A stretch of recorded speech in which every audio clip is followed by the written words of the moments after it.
शुभ सकाल सांग मैंने आज हूँ बुधवार ता सहित आज हूँ श्रावण मासर हूँ आज संक्रांति तो सकालू सकालू बिना पियाज रसुण आज संक्रांति आम पियाज रसुण तो टोटाली खाइबुनी पुणी चलती श्रावण मास तो ये गरम गरम पूरी पूरी सहित हो आलू तरकारी जो आलू तरकारी की बिना पियाज रसुण आलू तरकारी ता सहित क्षीर गरम कराई कहीं छुआ मैंने सकालू खाई जी छतुआ ता सहित होता गरम गरम चाटा तो कंपलसरी सकाळ हेले जेमती हेले भी बनव कहीं चाहा सहित पूरी जी खाया कथा खाइबे तरकारी सहित जी पूरी खाया कथा खाइबे आउ एमती तो सकाळु शोक उठला माने चाहा ही दरकार। नमस्कार जय जगन्नाथ पुणी आउ गोटे नुआ ब्लॉग को आपण मानकु ढेर सारा शुभेच्छा जनाऊँगी। आज हूँ श्रावण मासर माने श्रावण मासर संक्रांति आज हूँ संक्रांति आज हम आमर अरुआ को मैंने श्रावण मास कर मत निहाती भाव में जनइबे किए श्रावण मास कर तो मुझे बस पड़ी एवं टाइम आसिक गला गोटे एवं छुआ मैंने आसबे 1:15 स्कूल छुट्टी हम आसबे तो से मुझे बर्तमान जाऊँ पनी माने सब परिवा जाऊँ काटकुटी करदेवी डालमा आज मुग डाली डालमा हम आपण गोटे भल जिनस देखा तो ये देखुं ये गोटे नुआ बेडसीट पकई बहुत कम रेट्रे ये बेडसीट मुझे ऑनलाइन मगई तो बेडसीटा पकई तो आपने निहाती कमेंट करके जनइबे बेडसीटा केमती देखा ये देखो ये मुझे सबुतिक पनीपरिया सब आनी आसो फ्रिज रू बाहर कर रखीदे ये दही बैगण करी आ डालमा करी बोली सब बाहर करदे आउ श्रावण मास बोली देखो सांग मैंने मु ग्रीन कलर चूड़ी पिंधे कहती श्रावण मास ग्रीन कलर चूड़ी पिंधे शुभ बोली से देखो मुझे ग्रीन कलर चूड़ी पिंधे केम देखा कहे तो देखो ये सब पनीपरिया हम सब काढ़ी देजी मुझे फटाफट काटी दिए डालमा करवा।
परिया काटिया सहित मुझे गोटे कथा ही बसिक भावुली आपण मैंने समस्ते जानते एफएम कॉलेज कौन घटना घटी समस्त मिसिकी जो पिला मोर छात्री न्याय मिली सी कमी निज देह निजे ढाड़ी मृत्युवरण कले तो जो मैंने एक्चुअली सचोटे था जेकोसी शिक्षा क्षेत्र हो कि शाशुर कथा हो कि जहाँ भी हो जी भी गोटे सचोटे था भगवान एमती कष्ट दिखती ये कथा ही बस भावुली।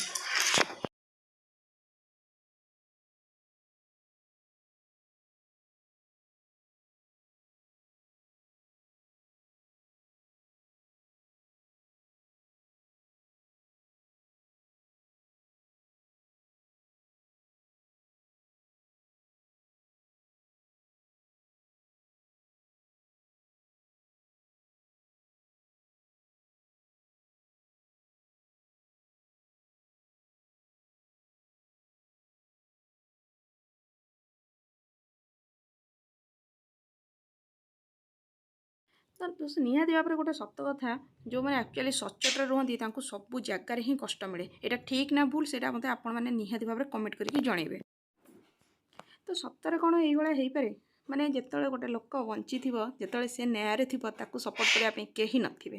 ଆଉ ଯେତେବେଳେ ସେ ମରିଯିବ ତା ପାଇଁ ଦୁନିଆ ପ୍ରକାରର ଷ୍ଟ୍ରାଇକ୍, ଆପଣମାନେ ଜାଣିବେ। ଆସନ୍ତାକାଲି ହେବ ଷ୍ଟ୍ରାଇକ୍ ବି ହେବ, ତା ପାଇଁ ଷ୍ଟ୍ରାଇକ୍ ହେବ। ଷ୍ଟ୍ରାଇକ୍ ହେଲା ମାନେ କେତେ ଲୋକଙ୍କର ମାନେ ଯିଏ ତ ମରିଗଲା, ଯେଉଁ ଲୋକମାନେ ବଞ୍ଚିଥିବେ ସେ ତାଙ୍କମାନଙ୍କର କେତେ ଅସୁବିଧା, କିଏ ମେଡ଼ିକାଲରେ ପଡ଼ିଥିବ, କିଏ ବ୍ୟାଙ୍କ ଯାଇପାରୁନ, ଦୁନିଆ ପ୍ରକାର ସମସ୍ୟାର ସେ ସମାଧାନ ମାନେ କିଛି ସମାଧାନ ମିଳିବନି। ଆଜିକା ଡେଟ୍ରେ ଏତେ ଜଣ ମରିଛନ୍ତି, କାହାକୁ ବି ନ୍ୟାୟ ମିଳିନି, ସରକାର କାହାକୁ ବି ନ୍ୟାୟ ଦେଇନାହାନ୍ତି। ଆଉ ଏଇଟା କ'ଣ ଗୋଟେ ମାନେ ନ୍ୟାୟ ମିଳିବ?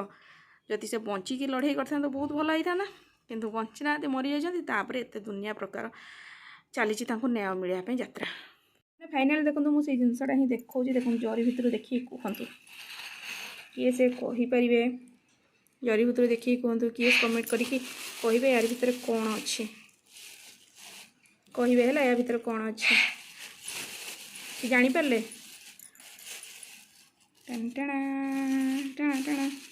ଦେଖନ୍ତୁ ୟା ଭିତରେ କ'ଣ ଅଛି, ମୁଁ ଗୋଟେ ବାହାର କରିକି ଦେଖାଇ ଦେଉଛି।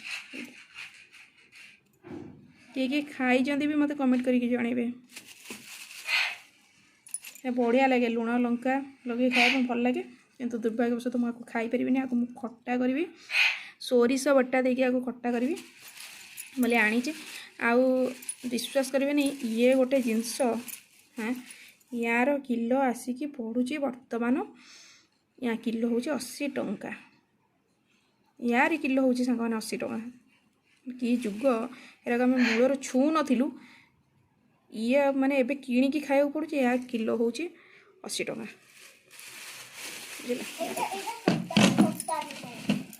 ଖଟା ଲାଗିଲାନି, ଆଉ କ'ଣ ଲାଗିଲା? ମିଠା।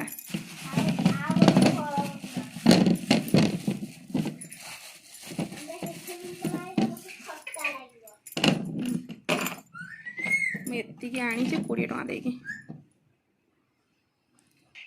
ତ ନ୍ୟାୟ ଅନ୍ୟାୟର କଥା ଭିତରେ ମୁଁ ଭାବୁଥାଏ, ଚିନ୍ତା କରୁଥାଏ, ତାରି ଭିତରେ ରୋଷେଇ କରୁଥାଏ। କାହିଁକିନା ମୋତେ ସେ ଝିଅଟା କାହିଁକି ଜାଣି ତା ଫଟୋ ବହୁତ ସୁନ୍ଦର ଲାଗୁଥାଏ, ବହୁତ ସୁନ୍ଦର ବି ଝିଅଟେ। ତ ତାରି ଭିତରେ ଏଇଠି ମୁଁ ବିରିୟାନୀ ଚାଉଳର ଭାତ କରିଦେଇଥିଲି, ଦହି ବାଇଗଣ ମଧ୍ୟ କରିଦେଇଥିଲି, ତା ସହିତ ଡାଲମା କରିଥିଲି। ଆଉ ବିଶେଷ କିଛି କରିବାକୁ ମୋତେ ଇଚ୍ଛା ହିଁ ନଥିଲା।